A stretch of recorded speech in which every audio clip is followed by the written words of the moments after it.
Good afternoon, everyone, and welcome to the University Principal Preparation Initiative's inaugural session for our online learning series, Taking Educator Preparation to the Next Level.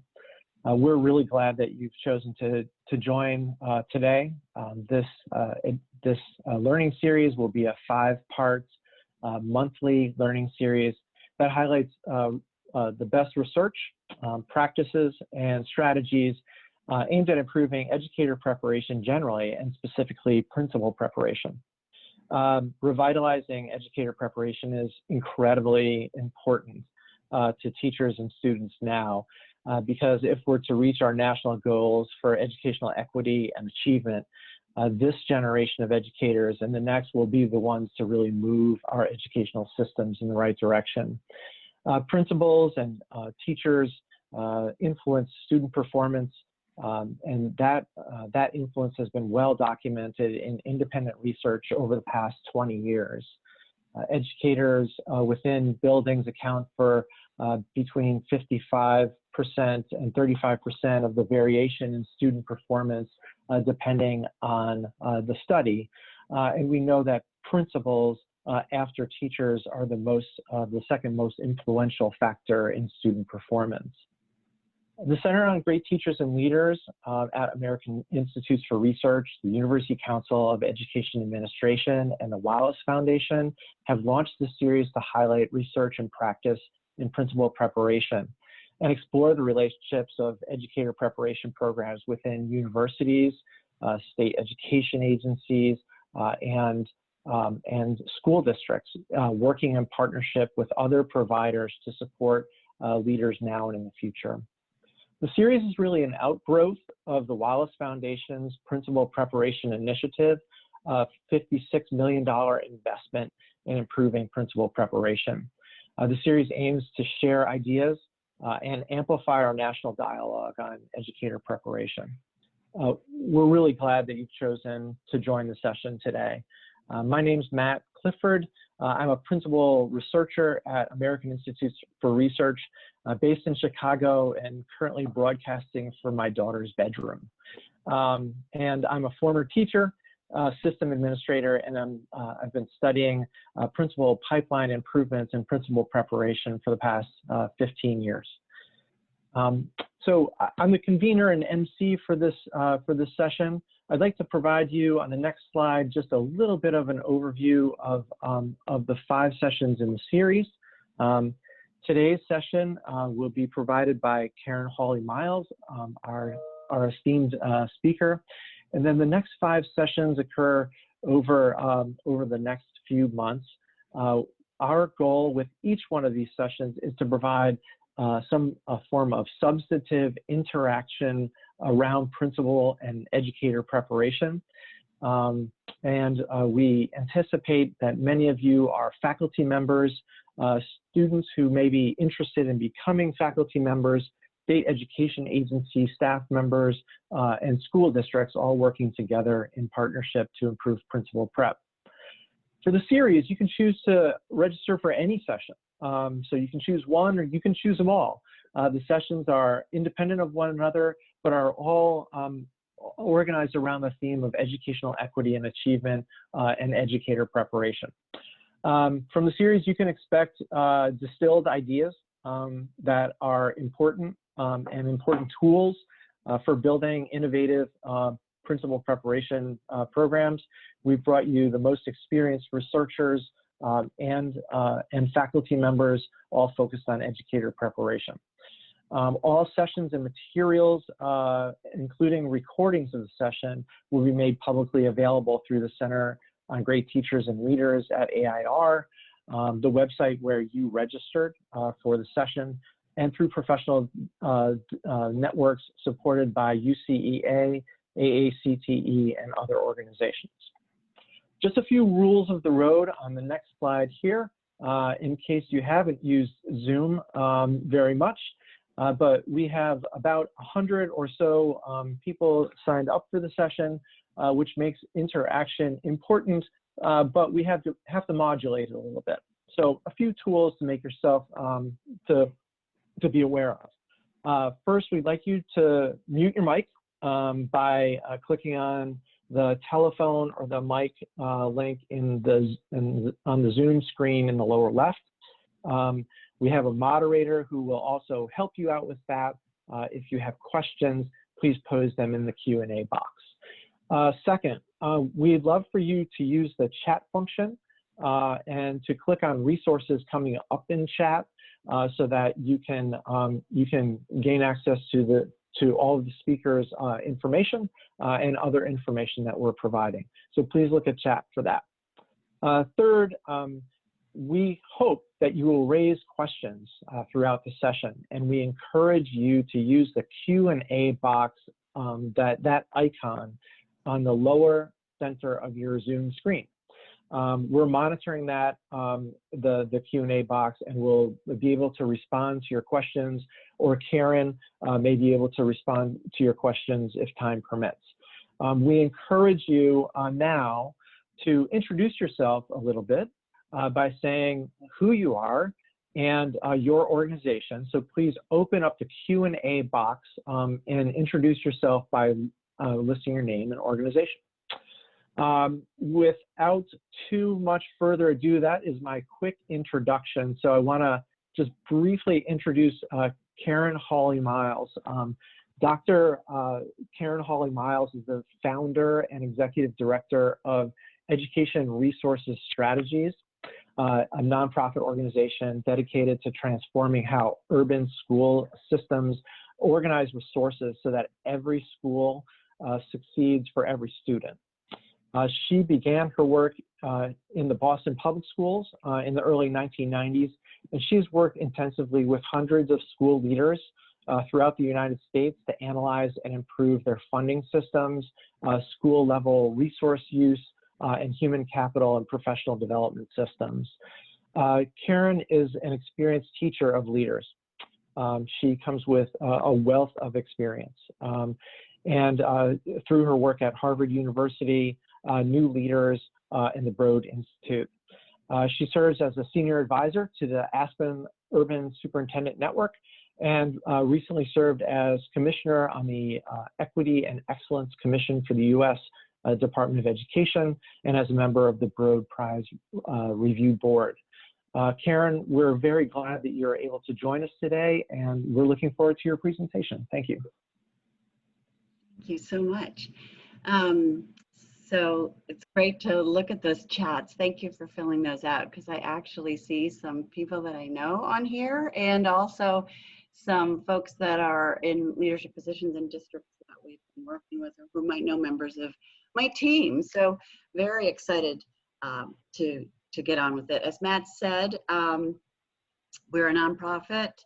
We work with district, state, and school leaders to transform how they use resources.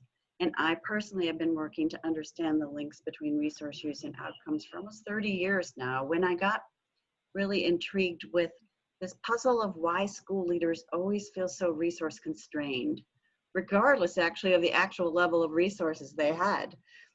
Starting in Boston, I was working in one of the highest spending districts in the nation, and yet school leaders felt very poor.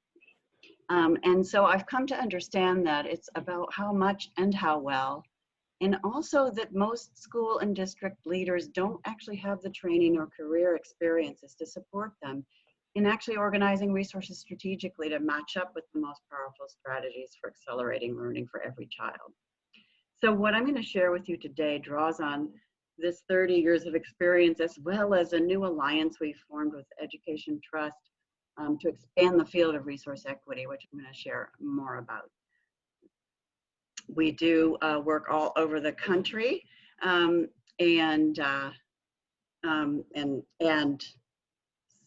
hold on, I'm trying to figure out how to work this. We do work all over the country, and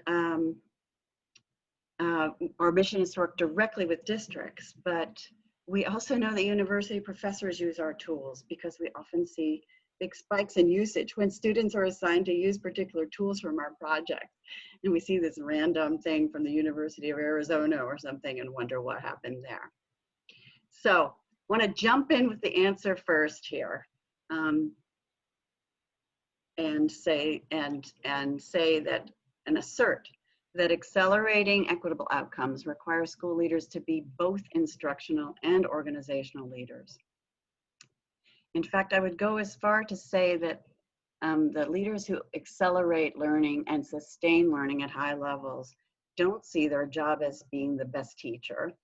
They view their job as organizing schools for learning of students and schools for learning of teachers.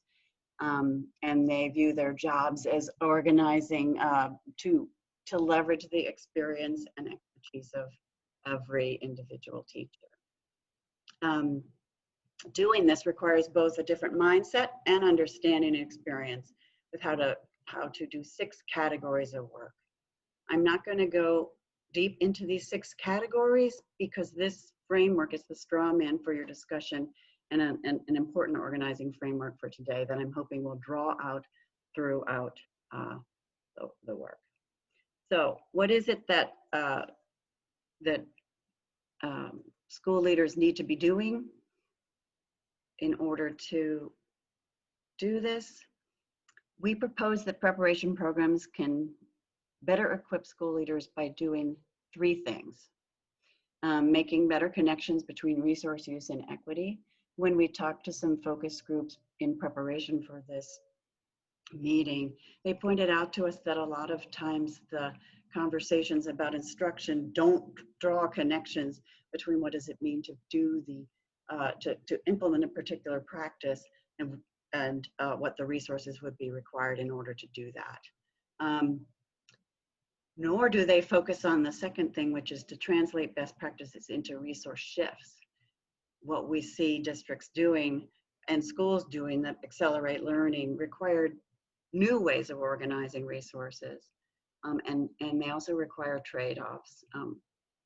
So we are asserting that making these connections, working hard to translate these things, and then engaging in real-world experiences supplemented with residency kinds of approaches will give folks the necessary skills that they need to do this.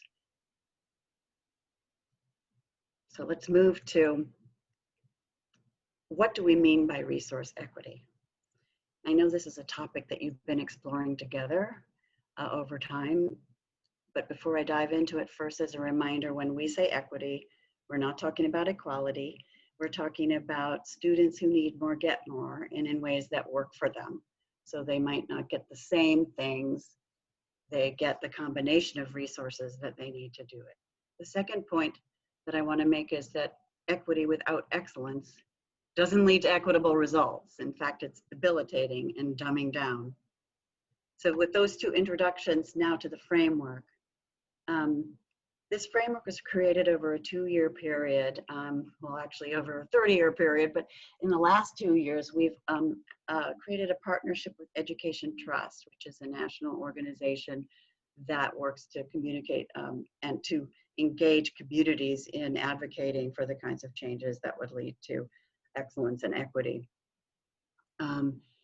We have combed the research, convened experts all over the country, and we think that these 10 dimensions provide a complete framework for thinking about what are the things that need to be addressed to ensure that all students get the learning experiences they need. I challenge you and would love to hear if you're using a tool or you're thinking about things, if you can't find your piece here.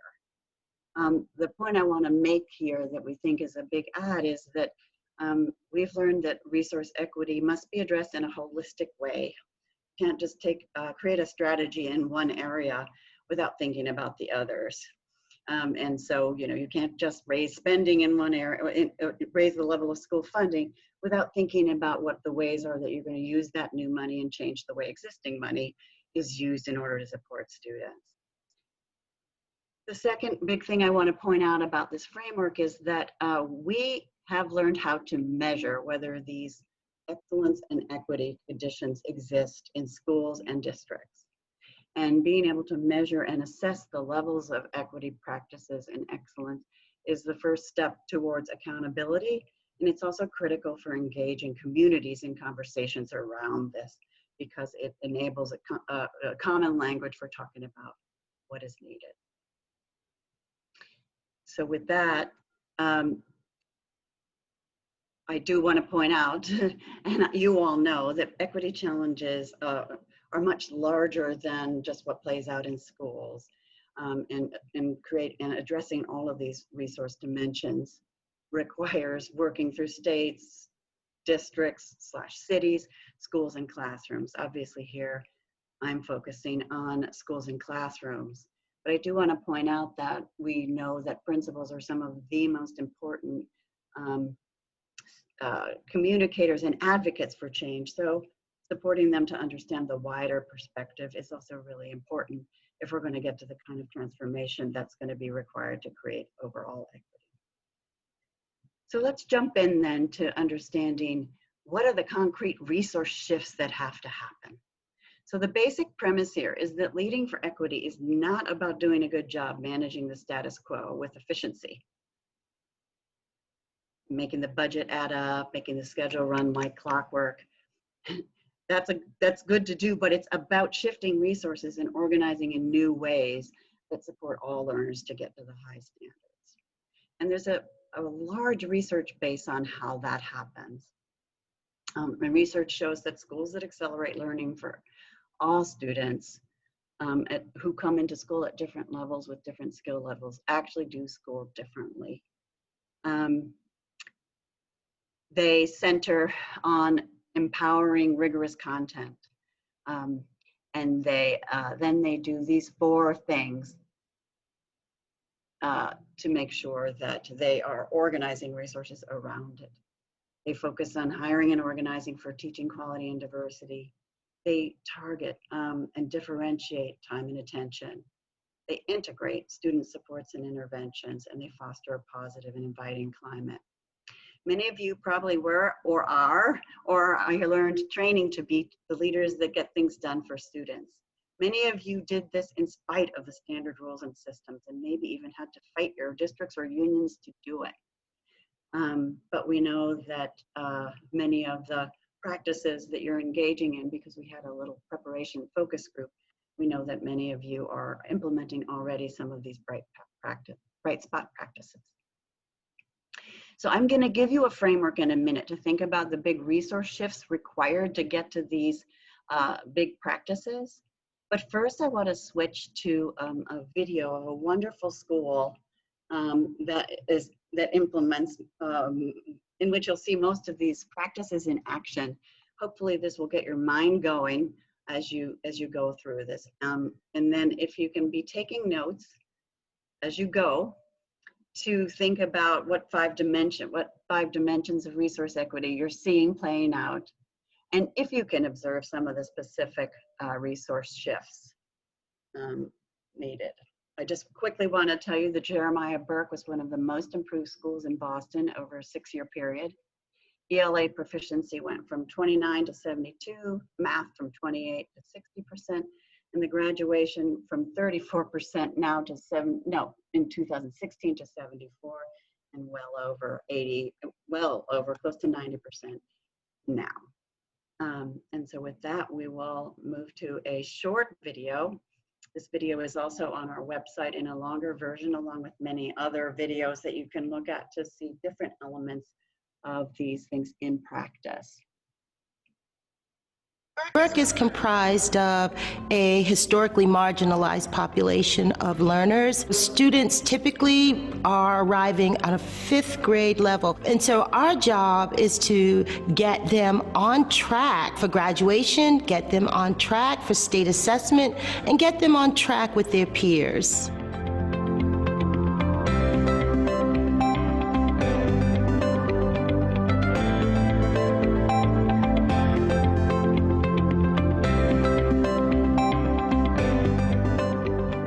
I think what's unique about the Burke's approach to intervention is that we put students at the heart of the work.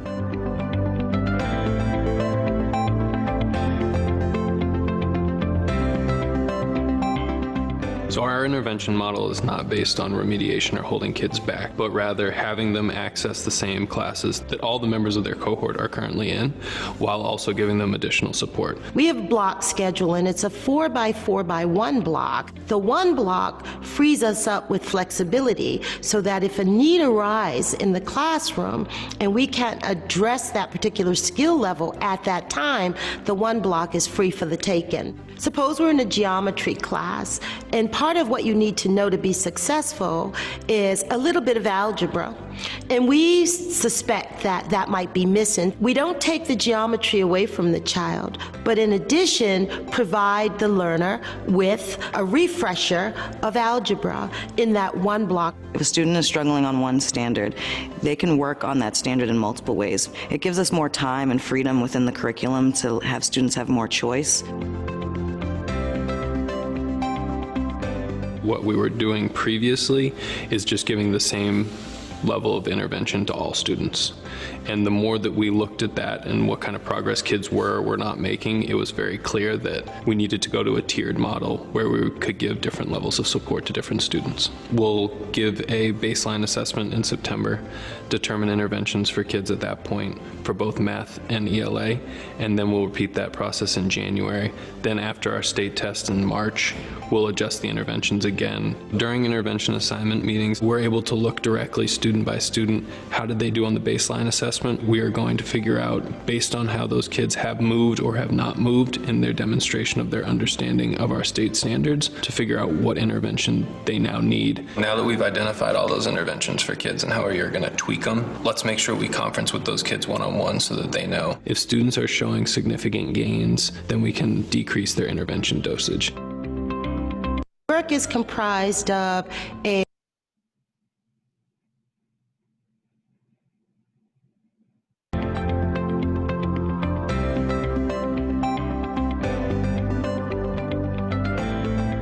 We have reallocated our teachers so that this intervention model can work. By adjusting our teaching staff down to give extra support in the 9th and 10th grade, it's giving us the classrooms and the time and the space to move our students forward through our intervention model. All the teachers across the school during that intervention enrichment period are teaching. So we're looking at class sizes of about 12 to 15 students with an additional adult in the room to provide additional support for those kids. Time is our greatest resource, right? We look at time as being flexible and adaptive. And so we've constructed a schedule that allows us to do various different things at various different times. Adults would have multiple opportunities to come together during the course of the day to talk about early warning indicators, to talk about content, to talk about looking at student work so they can pinpoint areas in individual children to grow their success. Because our schedule has built-in common planning time for teachers who teach the same content, we're able to meet once a week to do the inquiry process, but we also are free the same time every day. So you can meet with another teacher and plan or discuss an issue that you're having or workshop a lesson. One of the unique aspects about the inquiry cycle process is teacher-led. They're either looking at student work, providing feedback amongst their peers in terms of their instruction, either via video or via someone observed them in one of the classes.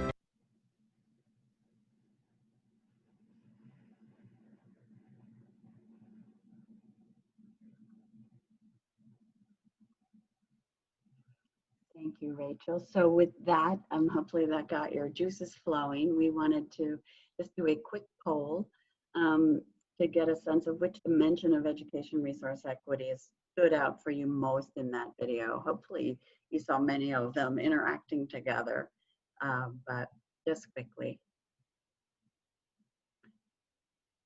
And to do that, you go to the poll option. Oh, it's right there on your screen.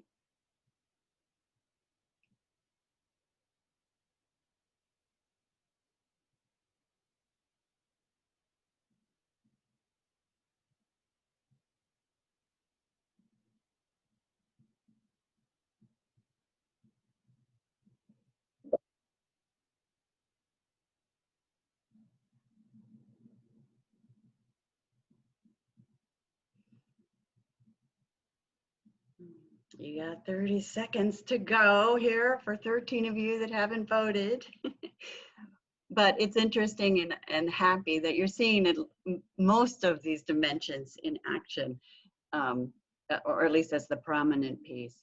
But I do think, and I'm guessing you also saw the positive and inviting climate as part of the answer. It's just not maybe the most one that stands out, because in many ways it makes a ton of sense that that is the product of a lot of other things that they're doing in terms of student support and intervention, in terms of how they're organizing to create the individual time. You saw the teams from City, or maybe in their red jackets there, who were doing a lot to support engagement with students and so on. So thanks very much for that. I want to move on then and see if I can give you a framework for thinking about these big resource shifts that we saw. And before I do that, to be clear that to situate this presentation in the moment of time, which I really haven't done yet, and I can't do this presentation without acknowledging that we're in a much different moment now than 3 months ago when we first started planning this session to be in Fort Lauderdale. And you know, in the moment of COVID, schools are going back with a whole set of new needs that they have to plan for. Significant unfinished learning, increased social emotional needs. We will be entering a time of intense financial pressure, a topic which I'd be happy to come back and share more with you about, all in the context of having to move to virtual learning and remote learning and potentially hybrid learning experiences. And it's also taking place in the aftermath of the George Floyd motivated grief and activism around racial justice. In this context, I'm so hoping, and the leaders that I work with are very much alive to the fact that we may have a new energy around organizing resources for equity and to combat racism. These things have resource implications too. They will demand teacher and leadership professional development. They'll demand thinking about structures, demand thinking about even the curriculum materials. All of it's going to require big resource shifts. So this framework has everything all in one huge chart. And these shifts, schools need to pay attention to primarily 5 dimensions. And all of these require concerted and ongoing school leadership action to make these things happen. So I'm going to take a minute to talk about the shifts and highlights in each of these areas. And as I go through, I'm going to highlight some of the skills and knowledge that school leaders need in order to do it. But I hope that you might sort of be taking notes around what are the skills and mindset shifts needed to do this, because that's going to be the focus of a lot of your breakout conversation as well. So thinking first about empowering rigorous content. I know you've been discussing this in other sessions, but one of the big equity-related concerns at this COVID moment is that attempts to address learning loss will result in remediation efforts that actually serve to take students off track and away from engaging in grade-level rigorous curriculum. That instead of isolating specific standards and skills that are needed to engage in the next level of curriculum material, schools and districts might organize to have students repeating whole courses or put into skill and drill type scenarios that separate these skills from application to engaging content. Doing this well, it will require the right materials, and it will require organizing time for teachers to plan how to do this. So the skills needed to do this, yes, an understanding of how to scaffold instruction and keep kids engaged in rigorous content, but also skills in organizing teams and times and creating protocols and tools for assessing student need. If we go next to the teaching quality and diversity, this is huge and hugely resistant to shifts in resources. If we're going to get equity, we need more diverse teachers, and we need to keep great teachers teaching. We have to envision the teaching role as less of an individual role that stays the same over time and more of a career with various paths and even various ways of working. Research by Heather Hill and colleagues, which you may be familiar with, and which Susan Moore Johnson describes eloquently in her book, Where Teachers Thrive, shows that teams share work in these schools. This is not a study group or your typical PLC that does a once a month kind of thing, but it's sharing the load in learning, prepping lessons together, figuring out how to implement new practices, figuring out how to adjust instruction together, maybe grouping across classrooms, maybe having teachers teach in different classrooms based on their strengths. It's especially important, as you saw in the video, for adjusting time and attention for academics, that teachers are working together to combine their skills, knowledge, expertise, and relationships with students. The skills needed here for school leaders are really human capital management skills. These involve things like supporting teachers and thinking about their careers and roles, assembling teams that aren't just the random collections of people who happen to join the school and were ready for grade 1, but assembling teams with a balance of skills and experience, and moving people around into teams to create better balances. I can't tell you how many schools I've looked at where you see huge imbalances in experience and expertise across grade levels and subject levels. And yes, once again, you need scheduling skills, because teachers will need much more time. They'll need to have more time in different groups to do their work, and a balance of skills and expertise.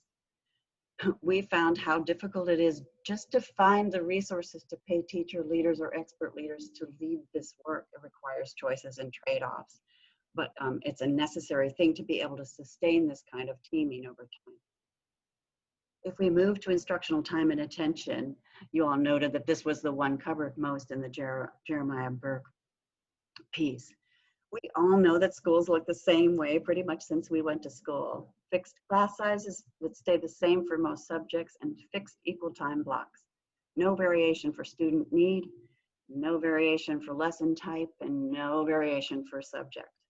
Recently, in elementary schools and some middle schools and even some high schools, we've moved to block schedules that might prioritize English and math time.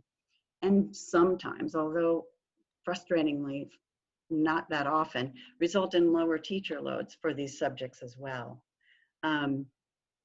But there are no sophisticated strategies in most schools for providing individual attention. It typically takes place through tutoring, if possible, but it isn't necessarily set up as a part of expected ongoing practice, where there are processes and routines and standard responses that come out of understanding where students need to ensure that each student's progress is reviewed and they get the support they need in small groups, in the regular classroom, or with individual support.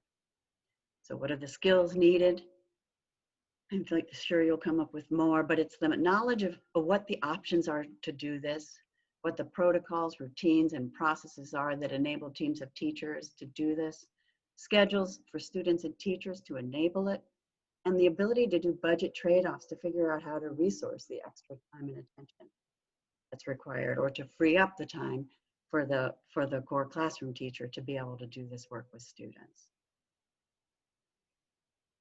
Moving next to positive and inviting school climate.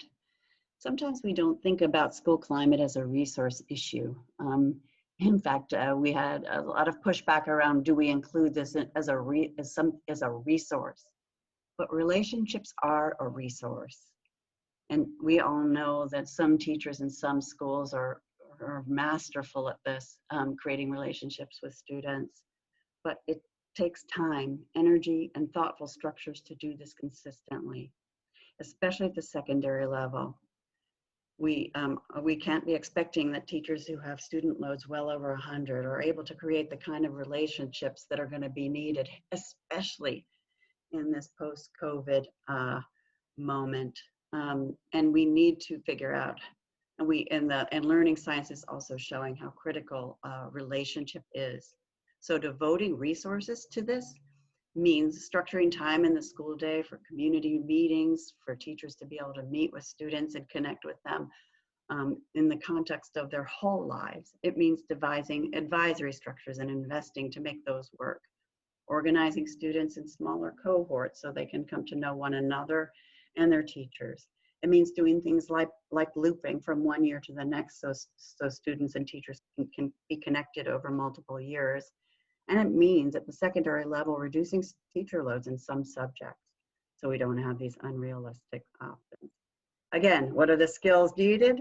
Here we go again, right? It's about scheduling, but it's about knowing about these different options, about how you organize to create relationships and help students be known, and then being able to translate those into what does it mean for how you organize people, time, and money, and then be able to prioritize those things and integrate them with the other strategies that you're engaging in your school.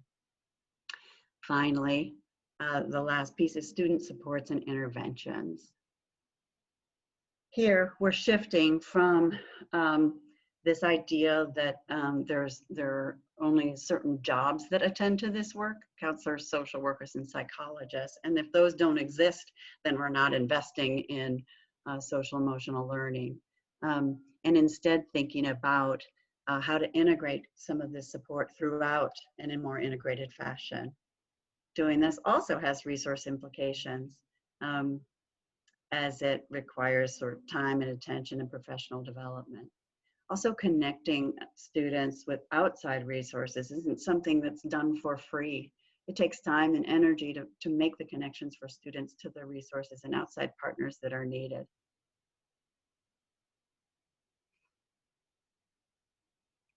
So then, in summary, doing school differently requires these big shifts in practices and resource use, and that they have to be done holistically.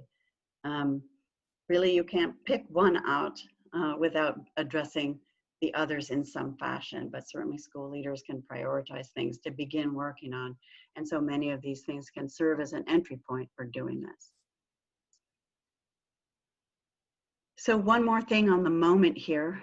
Our current moment raises the urgency for key resource shifts that strong schools we've discussed already employ.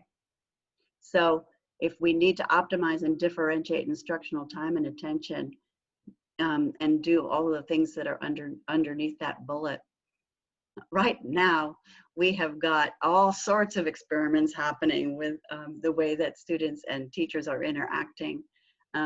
With the group sizes, with who does what, when, and which time.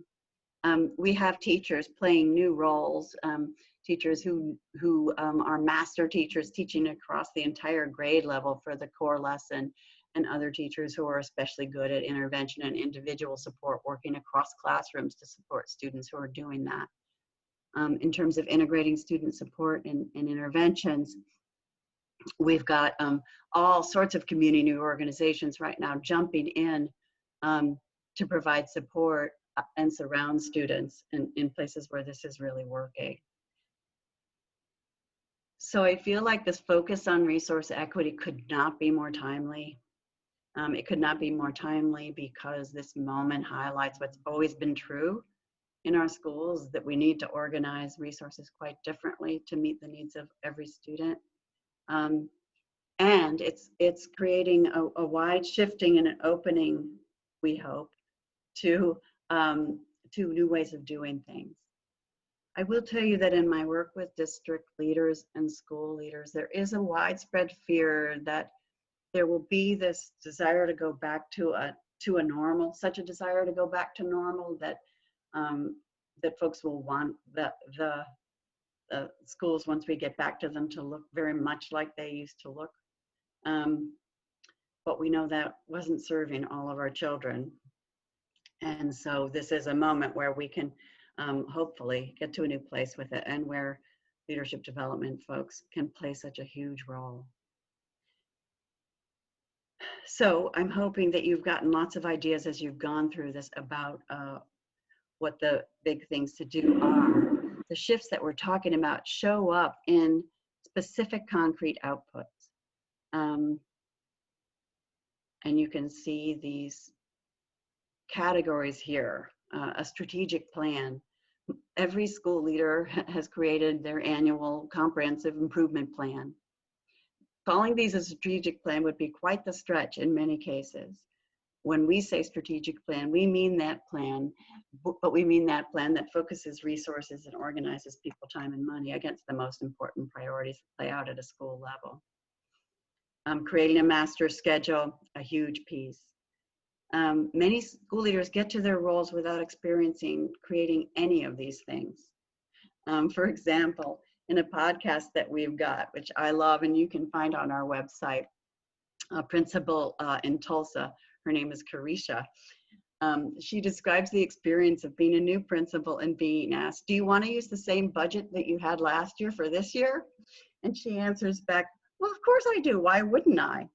And then she explains this next year after she's gone through a year of support, creating a strategic plan that shifted resources in order to enable intervention time for students and common planning time for content-based teachers and teacher leader roles to do that. She explains how she never understood that the budget was the manifestation of all the priorities and strategies that she had in the school. Similarly, you see that piece there with teacher PD and a teaming plan. A typical PD plan in a school plan looks like a list of workshops, or maybe 1 or 2 workshops, rather than a combination of individual professional development plans for each teacher, and a school-wide plan that targets learning goals and organizes time over the year, that takes use of time that is set aside for PD and is also embedded in teams to accomplish it. And when we work with teams, we organize workshops to create such plans. And for most teams, this is a brand new idea. So I would assert that most of the principals, particularly on the hiring and staffing plan, same story with the budget. Same story as with the budget. The idea that when a 3rd grade position comes open, you wouldn't just fill that with a 3rd grade teacher, but that instead you would do a cross-school inventory of your teaching skills and expertise, and think about the opportunities for rebalancing that expertise and using that hire to bring new expertise into your school or enable others to take on leadership roles. It's part of how many principals begin their new jobs. So with that, I'm hoping this now looks like a much more understandable set of mindsets and attitude shifts that are going to be required for principals to do this work of the coming decade, especially in the context of tight budgets. I've talked a lot about the mindsets and attitudes. I've tried to really weave these through, but just to really to end on this, it's part of the new place that we're going. It's that we can do anything we want in schools, but for sure not everything. And schools are going to be asked to do more and more. And part of the role that school leaders play is to highlight the trade-offs and to understand the cost trade-offs involved in doing different things. Creating role flexibility. Job title does not have to equal role. That folks bring different levels of passion, skill, and combinations of expertise and experience. And then we need to figure out how to capitalize on all of that if we're going to get it done. We're learning now for sure that school staff do not and cannot provide all the needed services, and we need to find more flexible ways of integrating them in with what's happening in schools. And then finally, I know that this has been a theme, but seeking continuous improvement. We're going to have to do that at a much faster pace than we've done over the past period of time. But a key attitude and mindset shift is that the schedule that works today, this semester, is not necessarily the schedule or staffing organization that works next semester or next year, because the skills and capacities in your school, the student needs, and the resources available change. And so the combination of those things needs to adjust to optimize what's possible. So finishing up then, I hope that we have made the case that these 3 things, making connections between resource use and equity, helping folks understand how best practices connect to resource shifts, and cultivating equity leader mindsets and skills is a critical role. we aren't going to tell you exactly how you do that, hoping that in your next sessions you can address that. But I thought it might be interesting just to have folks reflect for a minute on which of these things resonates the most, or you would add to the list. And I'm right up on time, which is why Matt's back here. But just a quick chat on that, because I think it will jump us into the next phase. And while you're chatting, I just want to say how happy we were to be able to be with you at this really important moment, hoping that you can take advantage of the tools and materials that we're creating. We're going to have an onslaught of, or an outpouring of tools related to models for schools to implement in the reopening phase that try to keep hold of these equity concepts and also make huge shifts in how we organize resources to get more kids back to school in a physical distancing environment. So super happy to be with you, and I hope this was helpful. Karen, thanks so much. We have had a very active chat during the session. I know that you were concentrating, but there has been a huge exchange of ideas happening, and just one at the end here raised up by Aaron, who said that your quote on "we can do anything but just not everything" really resonated, and I think in this conversation about educational resources, that is so vital, that we have a lot of resources, but organizing them in ways that achieve our goals of educational equity and revitalizing schools is such an important talent for current and future leaders. So thanks to everyone who joined today. This is such a short amount of time, and I don't know about you, but I would love to talk a little bit more. So please feel like this is the start of a conversation. I would encourage you to meet locally and begin to raise questions and continue this work. Reach out to us with your questions about what's been presented. I know that ERS is an incredibly responsive organization, and as is the Wallace Foundation and AIR and UCEA. We're partners in this work in a lot of ways. So what's next? First, we really want to hear from you. We hope that this is an invitation to continue to talk. But most practically, there is a survey link that has been added to the chat. And I know that this is standard practice for everybody in these types of engagements, but I want to tell you that we take this very seriously. We use your feedback, and we want to improve the learning series because we hope that you join for the rest of the series. And so we will make adjustments and changes according to the feedback that you provide. If you are a University Principal Preparation Initiative Network member, we will be transitioning into a 40-minute discussion session next. So you've received a registration confirmation that includes a link to the next discussion session. During the discussion, we'll have an opportunity to talk about Karen's ideas and apply them to the local, your local work that you've been engaged in over the past 3 years. So we hope that you're able to join that session, which will be facilitated, and I will see you there.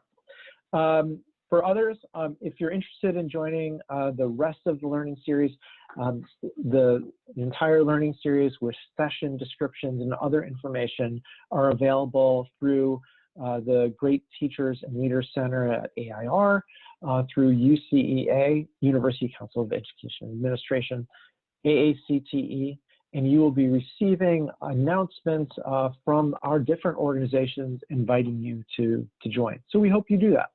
And then most importantly, thanks to everybody who makes this webinar series possible, and thanks to you who joined the series. We know that you all are very busy and that this time is challenging to make time to learn, and we really appreciate that you've given us some time to share these ideas and exchange with you. So take care until next month. Bye-bye.